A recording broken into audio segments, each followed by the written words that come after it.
बच्चों, आज की बिजनेस स्टडी की क्लास में हम एक बहुत ही इंपॉर्टेंट टॉपिक करने वाले हैं और टॉपिक क्या है हमारा? Selection, meaning and process. माने चयन क्या है और इसकी प्रक्रिया क्या है, यही आज की वीडियो में हम जानने वाले हैं, सीखने वाले हैं। आप सभी जानते हैं कि ये जो चयन है ये हमारा नियुक्तिकरण की प्रक्रिया का एक महत्वपूर्ण अंग है और नियुक्तिकरण की प्रक्रिया हम इससे पीछे भी हम क्लास में सीख चुके हैं अच्छे से। और लास्ट क्लास में बच्चों हमने रिक्रूटमेंट के बारे में हमने सीखा था कि रिक्रूटमेंट के हमारे जो सोर्स होते हैं, इंटरनल और एक्सटर्नल हमारे सोर्स, वो कैसे होते हैं, कौन कौन से सोर्स हमारे होते हैं, उनके क्या हमारे फायदे और नुकसान। ठीक है, तो आज हम ये देखेंगे कि हमारे पास रिक्रूटमेंट करके एम्प्लॉइज आ चुके हैं, माने एम्प्लॉइज ने हमारे पास अप्लाई कर दिया है, उन्होंने आवेदन पत्र भेज दिए हैं, अपने फॉर्म भर के भेज दिए हमारे पास। लेकिन क्या हम सभी को सिलेक्ट कर सकते हैं? नहीं। ऐसा होता है कि मान लेते हैं हमने 1000 वैकेंसी हमारे पास थी, हमने पोस्ट निकाल दी, हमने एडवर्टीजमेंट कर दिया, हमने विज्ञापन कर दिया, लेकिन ऐसा जरूरी नहीं है कि 1000 लोग ही अप्लाई करेंगे। ऐसा होता भी नहीं है। 1 लाख, 1.5 लाख इस प्रकार से बहुत ज्यादा लोग जो है वो अपने फॉर्म भर के भेज देते हैं, अपने एप्लीकेशन भर के, आवेदन भर के भेज देते हैं फर्म के पास। अब फर्म ने क्या करना है, उनमें से जो सबसे योग्य लोग हैं उनको क्या करना है, अपनी फर्म में लगा लेना है, काम दे देना है। अब हमें कैसे पता चलेगा कि उनमें से कौन से सबसे योग्य लोग हैं? यही करने के लिए हम क्या करेंगे? ठीक है, मैंने आपको पीछे भी बताया था कि जो रिक्रूटमेंट है वो एक पॉजिटिव प्रोसेस है, वो एक सकारात्मक प्रक्रिया है। क्यों है सकारात्मक? क्योंकि रिक्रूटमेंट करते टाइम हम ये चाहते हैं कि ज्यादा से ज्यादा संख्या में लोग अपने एप्लीकेशन भर के भेजें, क्योंकि जितने ज्यादा लोग भेजेंगे तभी हमारे पास एक विस्तृत क्षेत्र होगा, बहुत सारे एम्प्लॉइज होंगे, तो उनमें से हम अच्छे छांट सकेंगे। मान लो 1000 हमने वैकेंसी निकाली बेटा, 1000 ही एप्लीकेशन आ गए तो हमारे पास क्या रहा? 1000 को ही लगाना पड़ेगा। जितने ज्यादा आएंगे उसमें से हम छांट सकते हैं। इसलिए रिक्रूटमेंट को एक पॉजिटिव प्रोसेस कहा जाता है। ठीक है, लेकिन उसके विपरीत जो चयन है, सिलेक्शन है, वो नकारात्मक प्रक्रिया होती है, नेगेटिव होती है। क्यों? क्योंकि अब उनमें से मान लो 1 लाख हमारे पास एप्लीकेशन आ गए हैं, सपोज करें, और हमने लेने कितने हैं? 1000 लेने। तो 1000 में से, उस 1 लाख में से हमने 99,000 को क्या करना पड़ेगा, हमें निकाल देना पड़ेगा। तो ये नेगेटिव है, नकारात्मक है, बाहर जाओ। उसमें बुला रहे थे, इसमें बाहर निकाल दे, सिर्फ 1000 को ही हमें रखेंगे। और ऐसा करने के लिए कौन कौन से स्टेप्स हम लेंगे, कौन कौन से कदम हम उठाएंगे, कौन कौन सी क्रियाएं हम करेंगे, यही हम चयन प्रक्रिया में पढ़ने वाले हैं आज। ठीक है बेटा, तो अगर हम चयन के अर्थ की बात करें कि चयन क्या है, तो चयन क्या है? चयन उपलब्ध आवेदकों में से, आवेदक माने वो लोग जिन्होंने अपने आवेदन पत्र भेज रखे हैं, एप्लीकेशन फॉर्म भेज रखे हैं, उनको आवेदन कहते हैं। आवेदन पत्र, जो हम फॉर्म नहीं भरते हैं उनको हम आवेदन पत्र बोलते हैं, एप्लीकेशन फॉर्म बोलते हैं। तो उपलब्ध आवेदकों में से, उपलब्ध माने जो हमारे पास आ चुके हैं, जिन्होंने एप्लीकेशन दे दी है, उन उपलब्ध आवेदकों में से इच्छित एवं योग्य आवेदकों को कार्य पर लगाना या छांटना क्या कहलाता है? चयन। बिल्कुल आसान है। चयन क्या है? जितने भी हमारे पास आवेदक आए हैं उसमें से हम योग्य आवेदकों को छांट लेंगे, यही चयन है। चुनाव करना है ना, ये 10 है, इनमें से चलो ये 2 रख लेते हैं, यही तो चुनाव है। कोई दिक्कत इसमें? समझ में आगे से भी कोई? अब आगे हम क्या पढ़ेंगे? हम इसकी एक परिभाषा पढ़ेंगे। परिभाषा क्या होती है कि किसी विशेषज्ञ ने क्या माना है फिर इसके बारे में, वो हम लिखते हैं। डिफरेंस क्या होता है बच्चों? अर्थ में हम अपने अकॉर्डिंग लिखते हैं, हम कुछ भी लिख सकते हैं, लेकिन जब परिभाषा की बात होती है तो जैसी किसी ने बात कही है, जो कि तुम बात हमें बतानी होगी। ठीक है ना? तो परिभाषा हम यहाँ पे परिभाषा एक ले रहे हैं। डेल योडर है एक, कौन है? डेल योडर एक एक्सपर्ट है, उन्होंने एक डेफिनेशन दी है, तो वही मैंने यहाँ पे लिखी है, पढ़ लेते इसको थोड़ा सा। बड़ी अच्छी डेफिनेशन दी है इसने। चयन वह प्रक्रिया है, प्रक्रिया तो है, तो ये एक स्टेप तो है नहीं, क्रिया और प्रक्रिया में अंतर होता है। मैंने कल भी आपको शायद समझाया था कि ये चौक मैंने नीचे गिरा दिया, वो एक क्रिया थी। लेकिन अगर हम जो है कई स्टेप्स उठा के कोई क्रिया करते हैं पूरी, तो उसको क्या बोलते हैं? प्रक्रिया उसको हम बोलते हैं।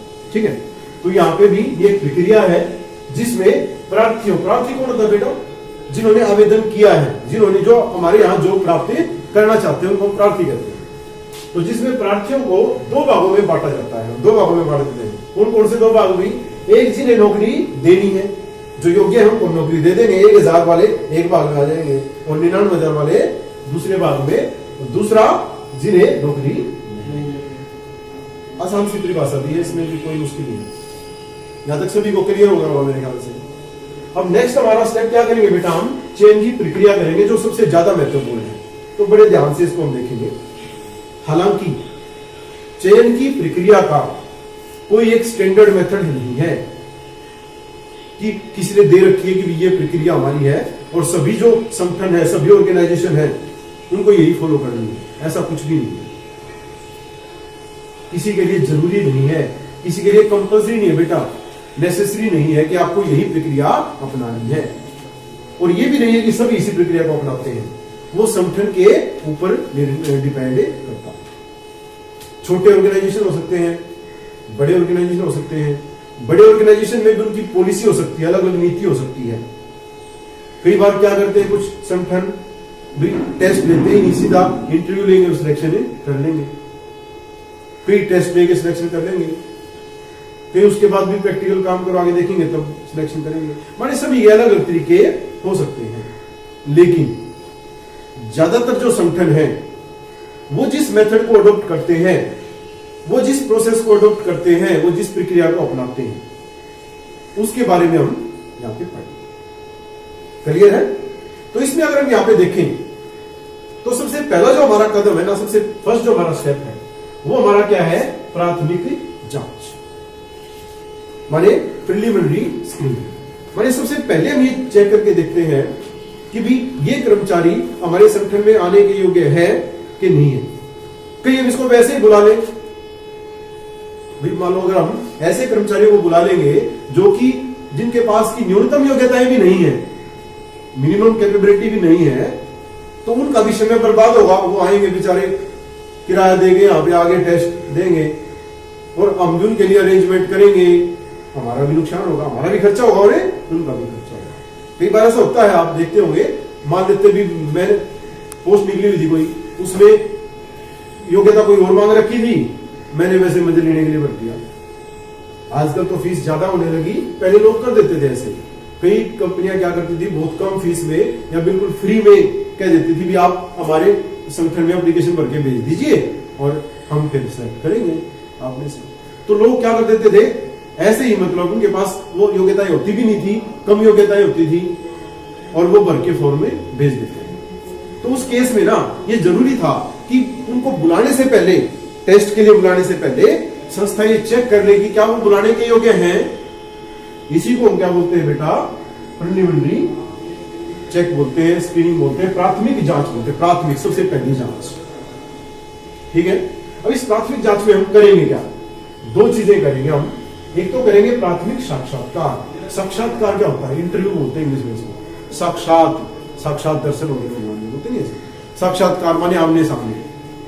साक्षात्कार क्या है? अब आप मेरे सामने बैठे हुए हैं तो आमने सामने, इसको साक्षात्कार बोलते हैं। तो साक्षात्कार माने कैंडिडेट्स को बुलाया जाएगा, कैंडिडेट्स को बुलाया जाएगा ये जानने के लिए नहीं कि उनको आता है कि नहीं आता है, वो तो बाद में साक्षात्कार लेंगे हम। देखो इसमें एक और मैंने बताया हुआ है यहाँ पे, देखो ये रोजगार साक्षात्कार, ये हमारा मेन इंटरव्यू होता है। यहाँ तो हम सिर्फ ये देखना चाहते हैं कि भी वो आदमी दिखने में उसकी पर्सनैलिटी कैसी है, बोलने चलने में वो कैसा है। सिंपल क्वेश्चन उसे हमें पूछ सकते हैं जिससे हमें ये पता चल जाएगा कि इसको हम आगे की प्रक्रिया में शामिल करें या सुना रही नहीं आ रही बात, कोई दिक्कत इसमें? तो प्रिलिमिनरी इंटरव्यू, और उसके साथ साथ हम क्या करते हैं, उनको एक फॉर्म और दे देते हैं। क्यों दे देते हैं? कई बार क्या होता है ना, मतलब आदमी ने पहले पूछा उससे, अगर मान लो झूठ बोलेगा ना कोई आदमी तो वो बदल जाएगा, वो एक बात को रख नहीं सकता। मान लो किसी आदमी ने झूठ बोला है और मैंने किसी से पूछा एक आदमी से कि भी ये कैसे होगा, उसने बता दिया जिस इस तरह से, अगर वो झूठ बोल रहा है तो जो अगर हम बाद में उसे कभी पूछेंगे 2-4-5 दिन के बाद तो वो भूल जाएगा, वो कुछ और बता देगा और उनकी झूठ क्या हो जाएगी, पकड़ी जाएगी। हो जाता है कि नहीं हो जाता है? इस तरह से हो जाता है ना।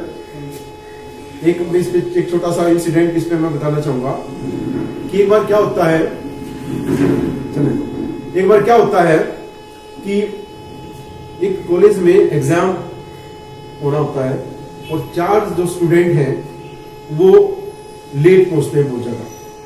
और तो अब जो प्रोफेसर का वो पूछता है कि भी क्यों, तो वो कहते हैं कि जी जो है ना दिक्कत हो गई थी, कुछ काम हो गया था इसलिए हम लेट पहुंचे और हमें जो है ना मतलब एक्स्ट्रा टाइम दे दिया गया। बताया नहीं उन्होंने क्या काम हो गया था, ना प्रोफेसर ने पूछा, एक्स्ट्रा टाइम दे दिया गया। तो उनको 1 हफ्ते का समय दे दिया गया तैयारी करने के लिए, तैयारी कर लो उसके बाद तुम्हारा एग्जाम होगा। वो खुश हो गए, उन्होंने तैयारी करी और 1 हफ्ते के बाद दोबारा उनको बुलाया गया, उनको क्वेश्चन पेपर दिए गए और अलग अलग रूम में बिठाया गया सभी को, और सबके क्वेश्चन पेपर में एक ही क्वेश्चन था कि क्या कारण हुआ था, क्या कारण हुआ था। उन्होंने कारण जो बताया था स्टार्टिंग में, वो बताया था कि कार में का टायर पंक्चर हो गया था। तो एक उसमें था कि कार का कौन सा टायर पंक्चर हो गया था, सभी के आंसर क्या थे, अलग अलग। तो झूठ कभी भी जो है वो हमारी टिकती नहीं है, उसको बदलना पड़ता है। तो यहाँ पे हम क्या करते हैं, इसी को जानने के लिए, इसी चीज के लिए हम रिक्त आवेदन पत्र भरवाते हैं। अपने सामने उनको एक एप्लीकेशन फॉर्म देंगे, अब भरो इसको, आपने पहले भी भरा था ना, अब दोबारा इसको भरो, आपकी क्वालिफिकेशन क्या है, ठीक है, आप कितनी सैलरी चाहते हैं, वो सारी चीजें भरवाई जाती हैं। और अगर पहले उसने झूठी लिखी थी तो अब और लिखेगा, पहले और लिखी थी और मैच नहीं हो पाएंगी और हमें पता चल जाएगा कि ये जो आवेदक है ये योग्य है नहीं। समझ आ रहे नहीं आ रहे? तो ये हमारी क्या होगी, प्राथमिक जांच हमारी होगी। इसमें बताओ कोई दिक्कत हो किसी को? नेक्स्ट स्टेप हमारा, अब हमें पता चल चुका है कि कौन से आवेदक ऐसे हैं कि जिनको हमने आगे की प्रक्रिया में शामिल करना है, कौन से नहीं। तो जिनको नहीं करना है बेटा, उनकी छांट देते हैं एप्लीकेशन, उनको आगे शामिल करते ही नहीं, इसे उनको हटा देते हैं। और जो हमें ठीक मिलते हैं उनको हम आगे की प्रक्रिया में शामिल करते हैं। और अगला स्टेप क्या होता है हमारा, चयन परीक्षा। लिखित परीक्षा बेटा ली जाती है, ठीक है। कई चीजें इसमें चेक की जाती हैं। क्या क्या चेक की जाती है? परीक्षा हमारी 3 तरह की हमारी परीक्षाएं हो सकती हैं। कौन कौन सी परीक्षाएं हो सकती है जी? पहली हमारी है दक्षता परीक्षा। कौन सी हमारी है? दक्षता परीक्षा। माने हम ये जानना चाहते हैं कि वो अपने काम में दक्ष है, निपुण है या नहीं। जो काम भी उससे करवाना चाहते हैं वो उस काम में निपुण है या नहीं है। अब ये जांचने के लिए कि निपुण है कि नहीं है, 2 चीजें हम चेक करते हैं। एक तो क्या चेक करते हैं, विशिष्टता, वो अपने काम में विशेषज्ञ है कि नहीं है, माने उसे वो काम करना आता है या नहीं आता है, आता है या नहीं आता है। दूसरा क्या चेक करना चाहते हैं भी, दूसरा उसकी चतुराई। चतुराई का यहाँ पे मैं स्पीड से ले सकता हूं, गति।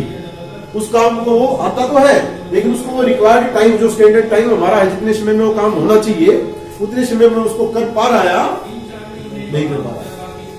ठीक है, एक छोटा सा एग्जांपल देता हूं मैं यहाँ पे। मान लेते हैं किसी हमने कोई कंप्यूटर ऑपरेटर लेना है, कंप्यूटर पे काम करने वाला हमने लेना है, तो उसमें हम 2 टेस्ट लेंगे।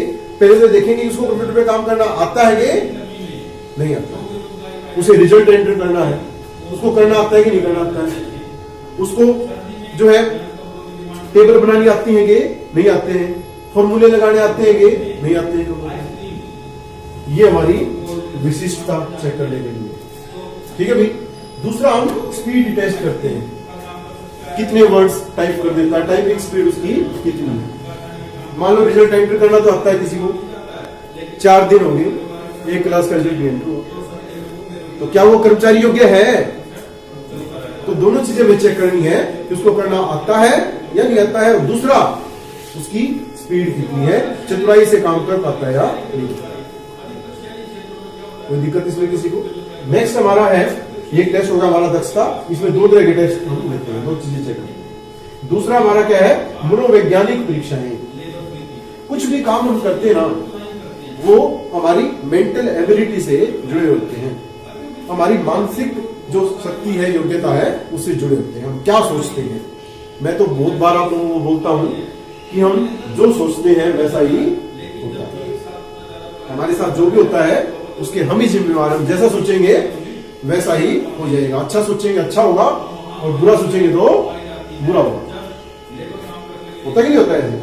तो हमारे मानसिक योग्यता से हम कैसे सोचते हैं, हमारी विचार शक्ति कैसी है, वो जानना बेहद जरूरी है। भले ही किसी को काम आता हो, लेकिन अगर उसके बारे में, उस काम के बारे में वो अच्छा नहीं सोचता है, उसकी सोच अच्छी नहीं है, तो डेफिनेटली वो उस काम को अच्छा नहीं कर सकता है। ठीक है। अब ये चेक करने के लिए हम क्या करते हैं, हम 4 तरह की परीक्षाएं लेते हैं। पहला है रुचि परीक्षा। किसी को अगर रुचि का काम मिले, इसका काम मिले, रुचि का काम, अगर आपको अपने इंटरेस्ट का काम मिलता है ना, जो आप चाहते हो, तो आप बगैर थके लंबे समय तक आप उस काम को कर सकते हो। नहीं कर सकते हो। आपको खेलने में लगा दे, मान लो अनुभव को क्रिकेट खेलना अच्छा लगता है, इसको बोलते कि जाओ भी क्रिकेट खेलो, ये पूरा दिन खाना भी नहीं खाएगा, क्रिकेट खेल सकता है मजे से, थकावट भी नहीं होगी इसको। लेकिन अगर इसको ये कह दे कि पूरा दिन चलो खेत में आपको काम करना है, वो मान लो इसकी रुचि का नहीं है, तो ये 1 घंटे में थक जाएगा, काम करने की क्षमता नहीं होगी। तो हमारे लिए जानना है, जरूरी है कि किसकी रुचि, किस कर्मचारी की रुचि किस तरह के कार्य करने में है। क्यों? जब हमें रुचि का पता चल जाएगा ना, तो कर्मचारी को उसकी रुचि के अनुसार हम काम पे लगा देंगे, और जब वो अपनी रुचि के अनुसार काम पे लगेगा तो डेफिनेटली काम खुशी से करेगा वो, और काम की स्पीड भी ज्यादा होगी, और काम की गुणवत्ता भी अच्छी होगी,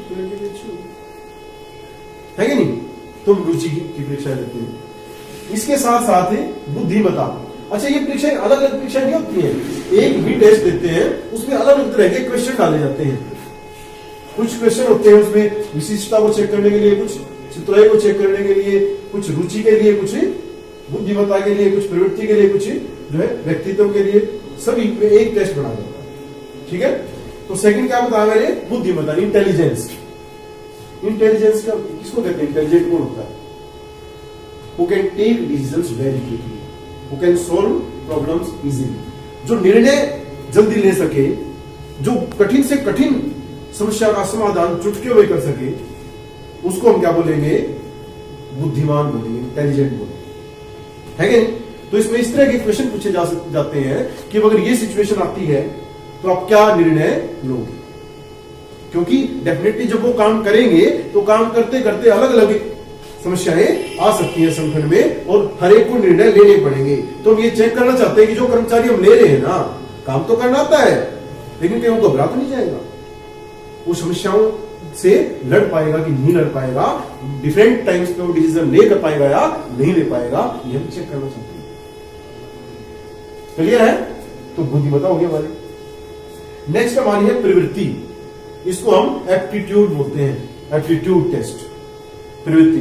प्रवृत्ति में हम क्या जानना चाहते हैं कि वो उस काम के बारे में क्या समझता है, काम के बारे में क्या समझता है। किसी को काम करना आता है, अनुभव को बहुत सारा काम करना आता है, एक्सपर्ट है बिल्कुल, स्पीड भी बहुत ज्यादा है इसकी, लेकिन काम दे दिया, ये सोचता है कि ये हो दे दिया काम, छोड़ो। मतलब ऐसे ही ये सोचता है कि टाइम पास करो, इस काम को करना नहीं है, आता है करना, लेकिन करना चाहता नहीं है। इसका एटीट्यूड जो अच्छा नहीं है काम के प्रति, तो ऐसा व्यक्ति संगठन के लिए किसी भी काम का नहीं। तो हम ये जानना चाहते हैं कि जिस काम पे हम उसको लगाएंगे, उस काम के बारे में वो क्या सोचता है, पॉजिटिव एटीट्यूड है या नेगेटिव। क्योंकि अगर पॉजिटिव होगा तो काम भी अच्छा करेगा और सीखना भी चाहेगा नई नई चीजों को, सीखने की क्षमता को चेक करने के लिए, नई चीजों को सीखने की क्षमता को चेक करने के लिए हमें उनका प्रवृत्ति परीक्षण करना। और लास्ट हमारा क्या है? व्यक्तित्व, पर्सनैलिटी। व्यक्तित्व क्या होता है?